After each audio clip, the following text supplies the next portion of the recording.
오늘 우리가 함께 통독할 하나님의 말씀은 마태복음 15장입니다.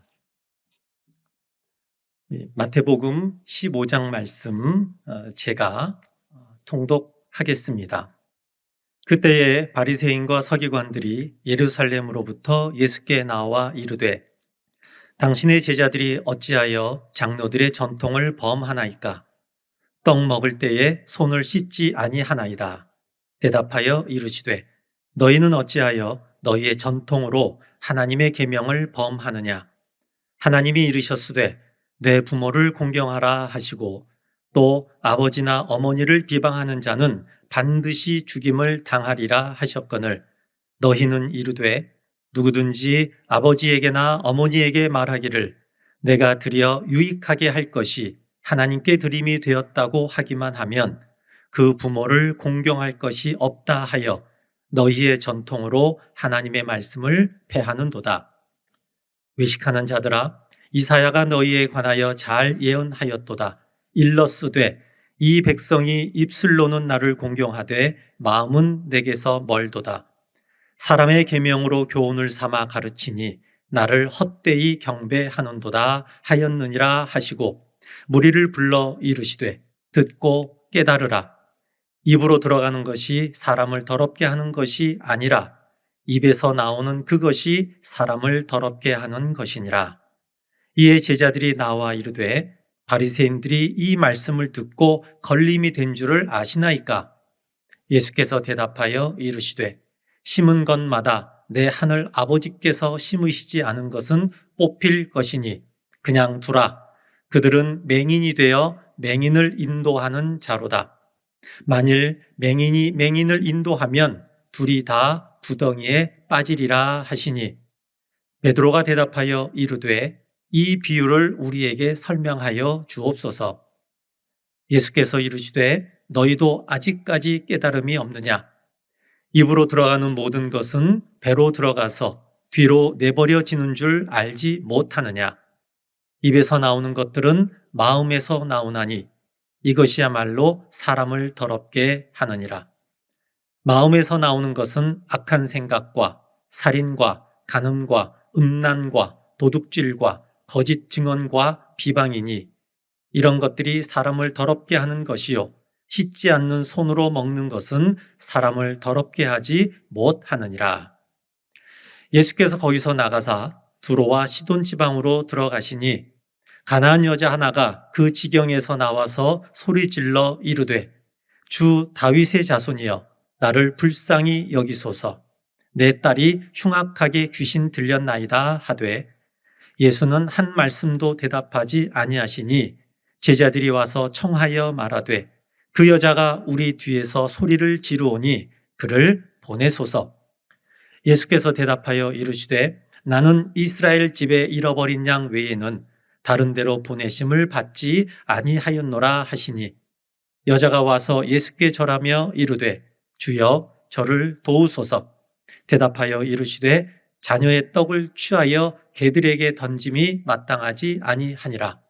여자가 이르되 주여 올소이다마는 개들도 제 주인의 상에서 떨어지는 부스러기를 먹나이다 하니 이에 예수께서 대답하여 이르시되 여자여 내 믿음이 크도다.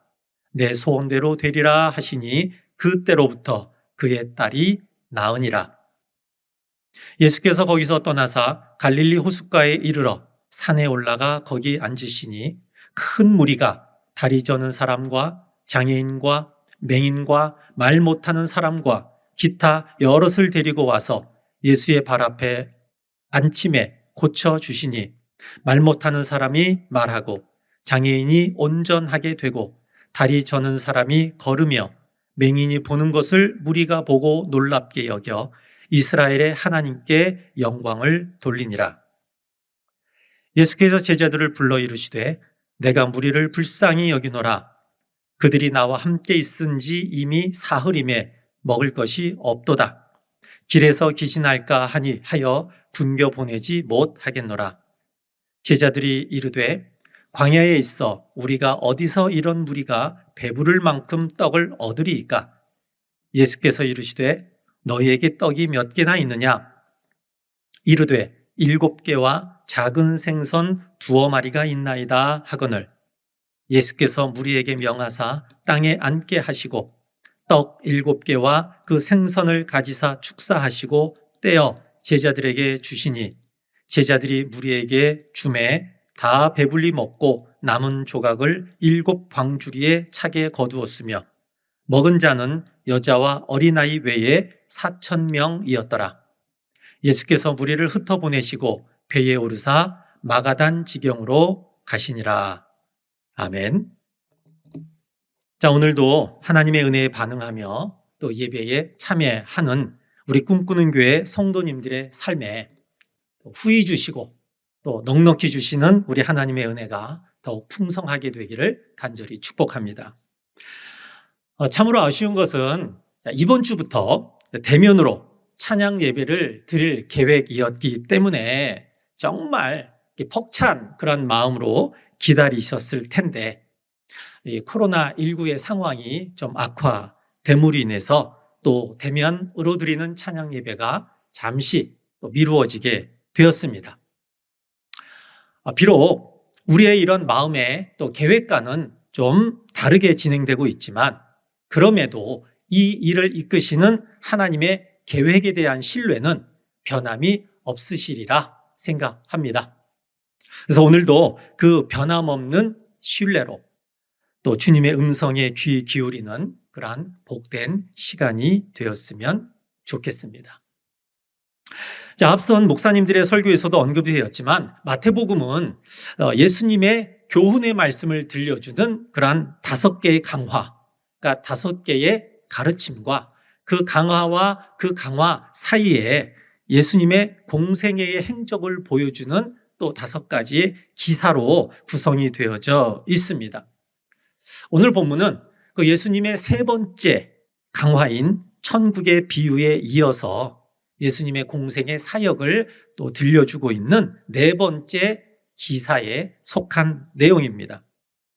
자, 원래는 오늘이 마태복음 14장을 통독할 차례인데 그 가정예배 순서지에 좀 내용을 갖게 하기 위해서 오늘은 마태복음 15장의 말씀을 통독하며 또 말씀을 나누도록 하겠습니다.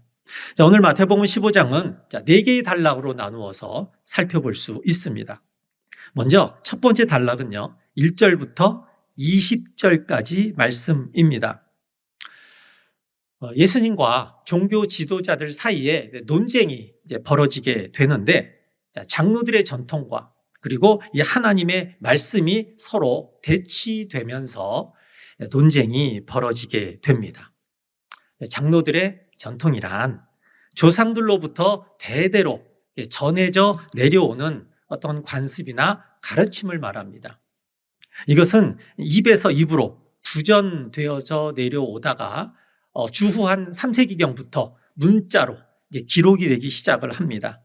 그리고 이것의 완성본이 우리가 잘 알고 있는 탈무드입니다.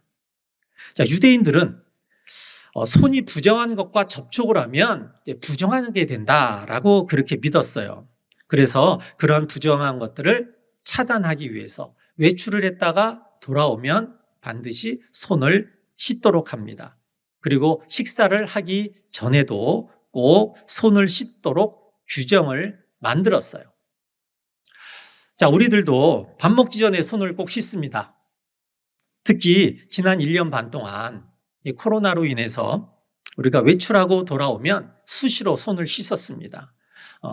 각종 감염, 세균으로부터 감염될 수 있기 때문에 우리가 철저하게 손 씻기를 굉장히 열심히 했었지요.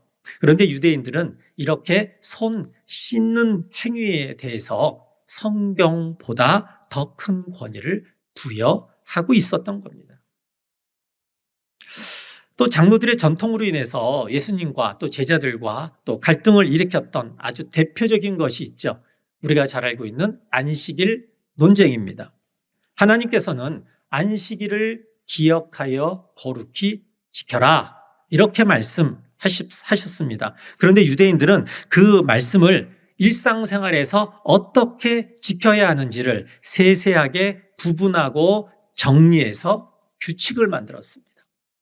예를 들면 안식일에는 일정 거리를 걸어가면 안 돼요. 또 일정한 무게 이상을 들어서는 안 됩니다.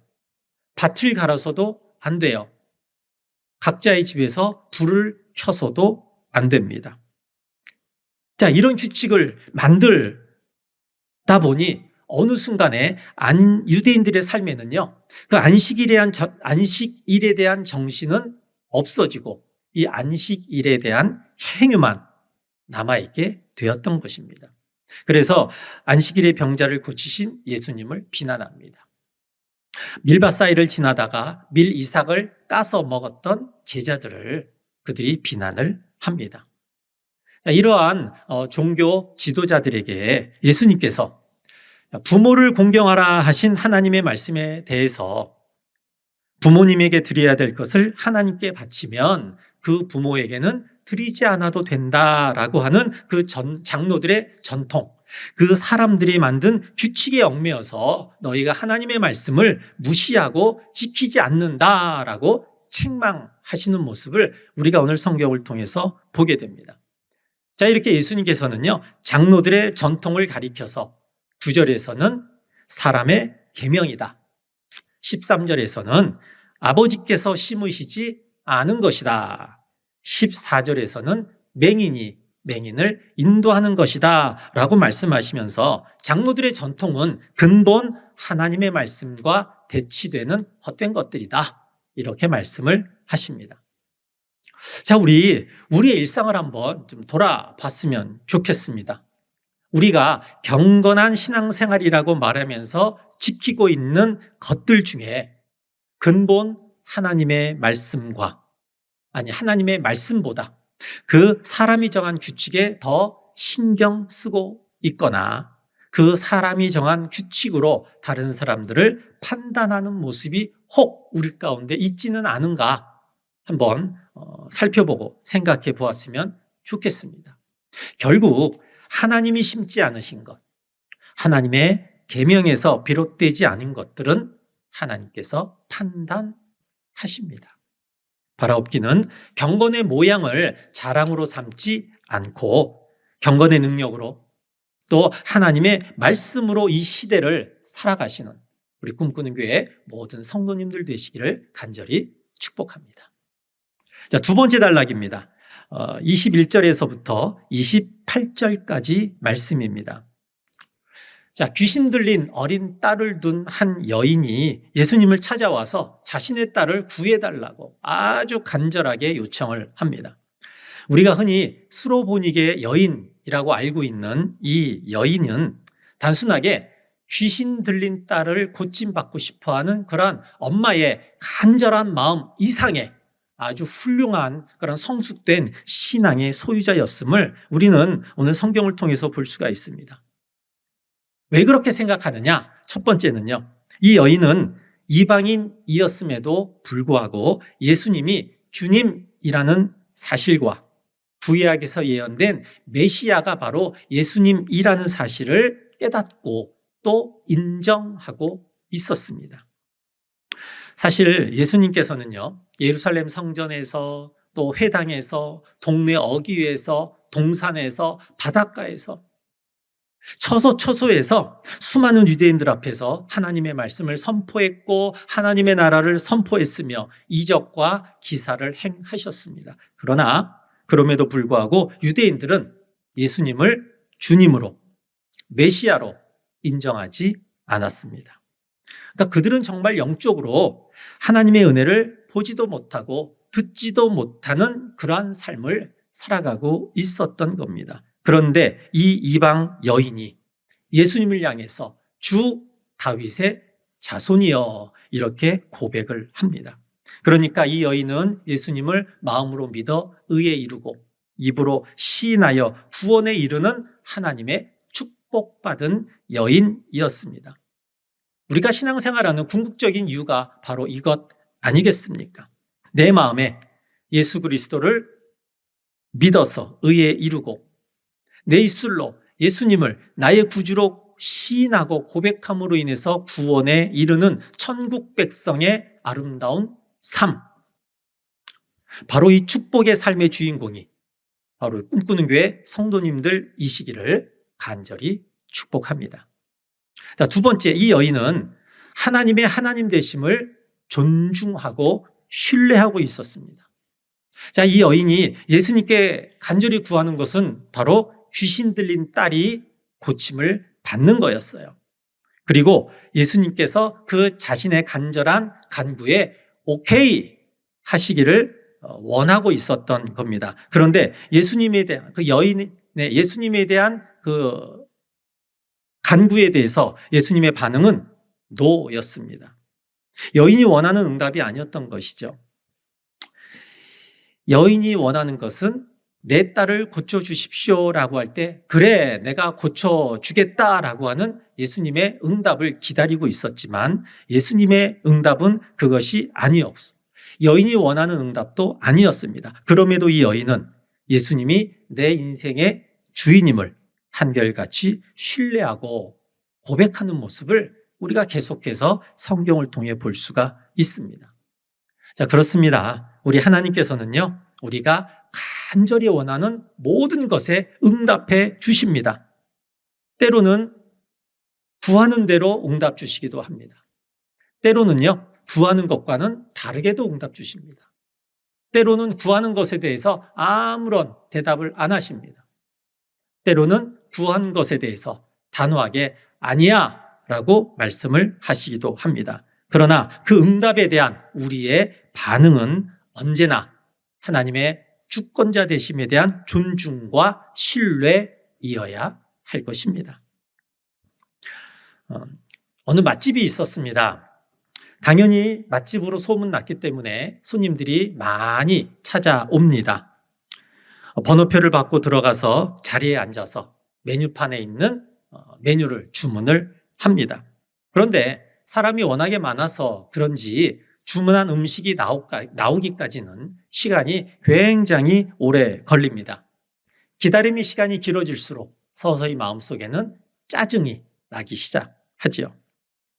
그때 나보다 나중에 들어온 테이블에 음식이 먼저 나오는 것을 보게 되면 화가 나게 됩니다. 내가 먼저 왔는데, 내가 먼저 주문을 했는데 왜 저 테이블에 먼저 음식이 나가느냐라면서 이제 화가 나기 시작을 합니다.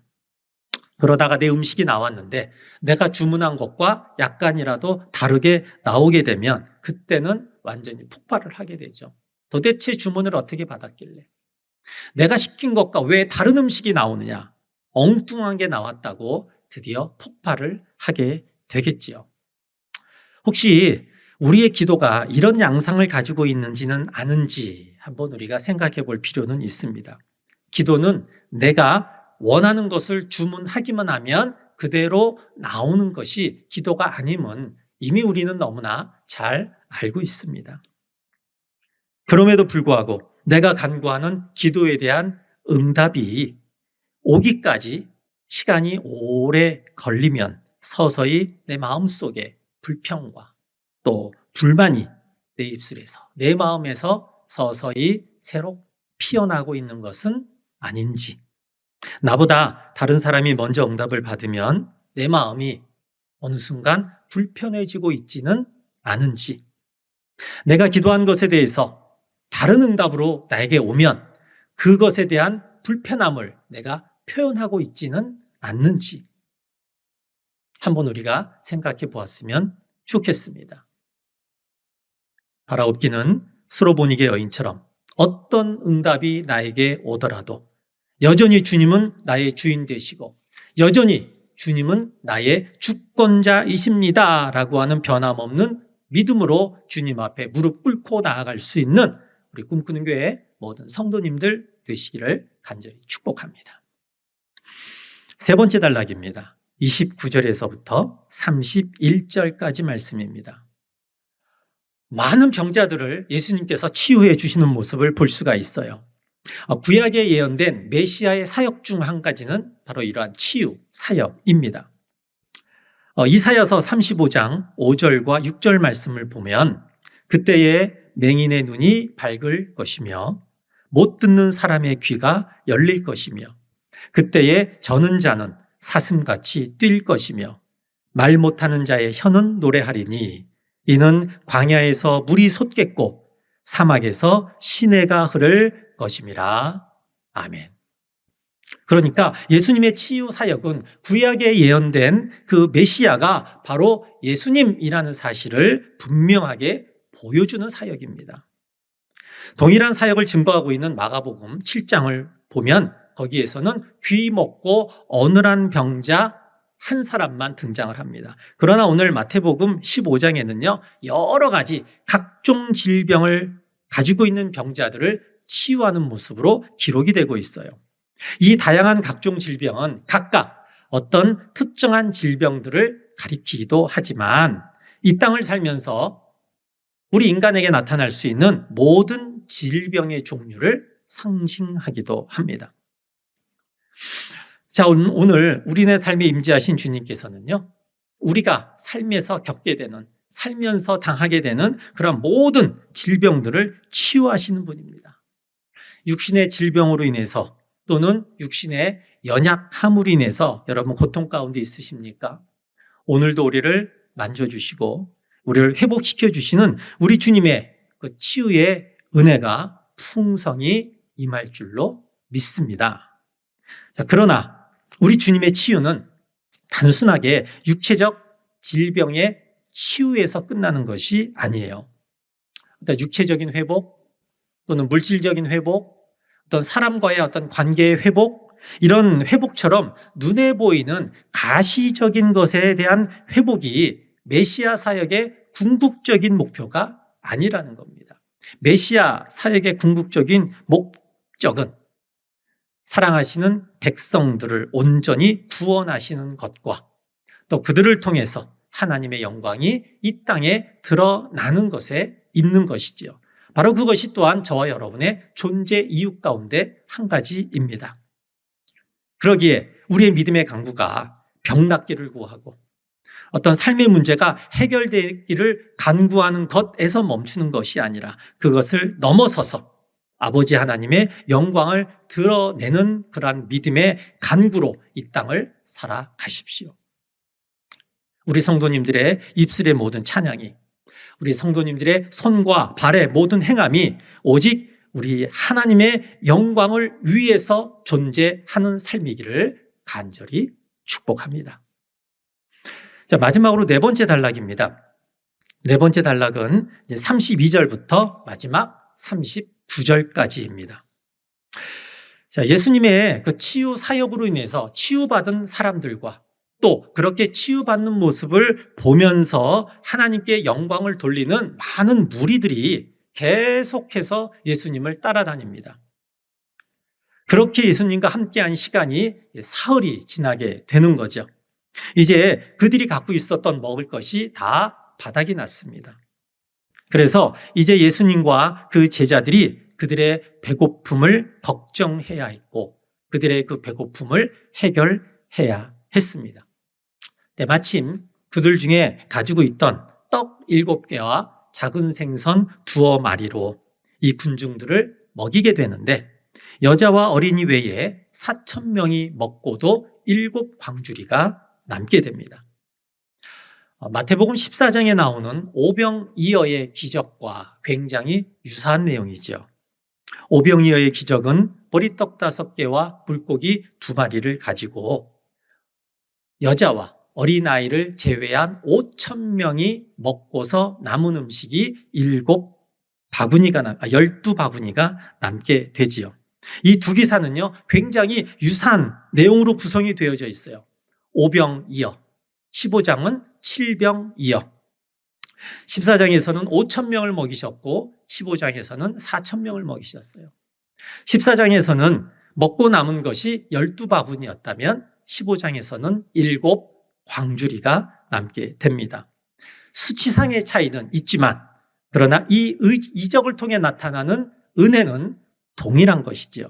다만 14장의 오병이어의 기적은 유대인이 대상이었다면 15장에 나타나고 있는 7병이어의 이적은 이방인을 대상으로 하고 있는 겁니다. 그러니까 이 하나님의 놀라운 은혜는 유대인과 이방인을 포함한 모든 열방을 향하고 있다라는 것을 두 이적을 통해서 우리가 볼 수 있는 것이죠.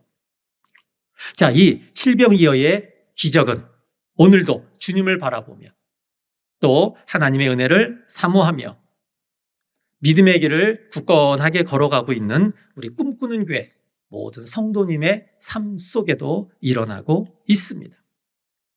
또 이번 한 주간 또 이 땅을 향해서 살아가실 것인데 이 땅을 살아가면서 오직 하나님의 계명을 내 마음에 굳건히 새기고 범사에 응답 주시는 그 하나님의 응답에 변함없는 신뢰로 믿음의 길을 걸어가시기를 간절히 바랍니다.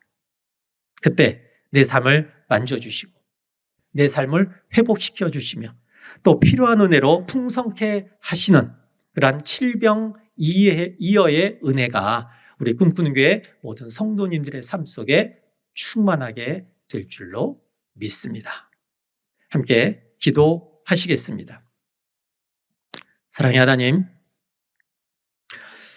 구원받은 거룩한 백성으로서 하나님의 생명 강가에 깊이 뿌리를 내리고서 하나님의 말씀을 중심으로 살아가는 그런 복된 삶 되기를 원합니다.